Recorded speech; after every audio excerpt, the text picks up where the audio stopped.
नारी के गर्भ में संतान है, नारी के गर्भ में संतान। और एक बात और स्मरण रहे, नारी अगर गर्भस्थ बच्चा है और नारी को ऐसा लग रहा है कि ये जरूर कुछ परेशानी, कुछ कष्ट जीवन में आने वाला है, हो सकता है मेरे बच्चे को, शंका जो होती है उस समय पर भी स्वधा का स्मरण मूल हो जाता है। स्वधा का स्मरण मूल हो जाता है। हम तो कहेंगे, कई लोगों ने भ्रम पैदा कर रखा है, कई लोगों ने भ्रम पैदा कर रखा है। कई महाराज लोग कह देते हैं कि जब गर्भ से नारी रहे तब शंकर भगवान को ना छुए, शिवलिंग का स्पर्श ना करे, शंकर जी को छुए नहीं। ना जाने कौन से महाराज ने कह दिया, एक आध बार मिल जाए तो पकड़ के सीओ लिया, जिसने कहा जब शिव महापुराण की कथा कर रही है, अकाल मृत्यु को मरे जो काम करे चंडाल और काल उसका बिगाड़े जो भक्त हो। महाकाल का जो शंकर का उपासक होता है, शंकर का स्पर्श करता है, शिवलिंग का मात्र स्मरण, केवल स्मरण, केवल स्पर्श करता है, तो कहा उसके कौटि कौटि पाप छिन्न हो जाता।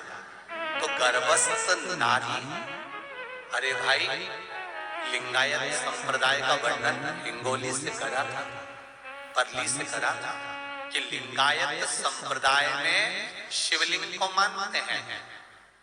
बच्चा गर्भ से जन्म लेता है, माँ जब तक बच्चे को दूध नहीं पिलाती, जब तक उसका गुरु मंत्र नहीं हो जाता, उसको लिंगायत संप्रदाय के संत आकर जब तक गुरु मंत्र नहीं दे देते तब तक नारी उसको दूध तक नहीं पिलाती। यहाँ तक वर्णन, विचार करिए जरा। तो फिर कौन ने कह दिया कि शंकर भगवान के शिवलिंग को छूना नहीं चाहिए, गर्भवती नारी स्पर्श नहीं करना चाहिए? और कौन से पुराण में लिखा है, कौन से शास्त्र में लिखा है?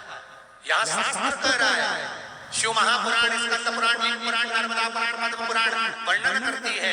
आप दिल से, हृदय से, चित्त से शंकर भगवान की आराधना कर सकते हो। हाँ, नारी अगर गर्भस्थ बालक है और उसको चिंता है, बहुत टेंशन है, उसके साथ शिव की आराधना कर रही है, तो बाबा के ऊपर एक बेलपत्र भी अगर वो चढ़ा रही है चावल के दाने के साथ, तो ये निश्चित है कि स्वधा उसके गर्भ की रक्षा करती है और बच्चा समाप्त नहीं हो सकता। ये निश्चित है। स्वधा तप करी, साधना करी, और तब साधना कर स्वधा के सम्मुख में 3 बेटियां प्रकट हो गई हैं। वो 3 बेटी है महाराज, 3 बेटी प्रकट।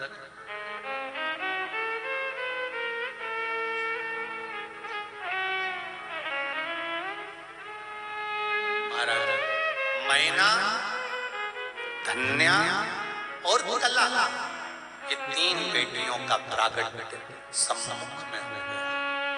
आप देखेंगे कल की कथा में कि मैना, धन्या, कला, इन तीनों के नाम से जिसको स्वप्न में सांप दिखते हो, मरे हुए व्यक्ति नजर आते हो, या घर में बार बार घात आ रही होती है, तो पितरों की 3 लड़कियां मैना, धन्या और कला, इन तीनों के नाम से पीपल के पत्ते की बंदरवाल कैसे बांधी जाती है, जिससे घर में सांप भी नहीं निकलते, स्वप्न में सांप नहीं दिखते, और घर में कोई गलत कार्य नहीं होता।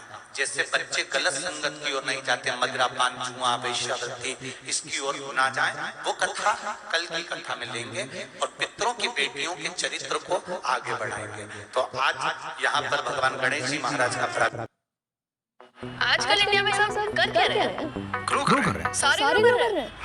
भीड़ में खड़े झूले पर पड़े आज हलचल है। एंड टू न्यूकमर्स या ज्ञानी बड़े तो बात अगर इंडिया की हो तो सारे सारे कहते हैं ग्रो। तो आप भी SIP करो, इन्वेस्टमेंट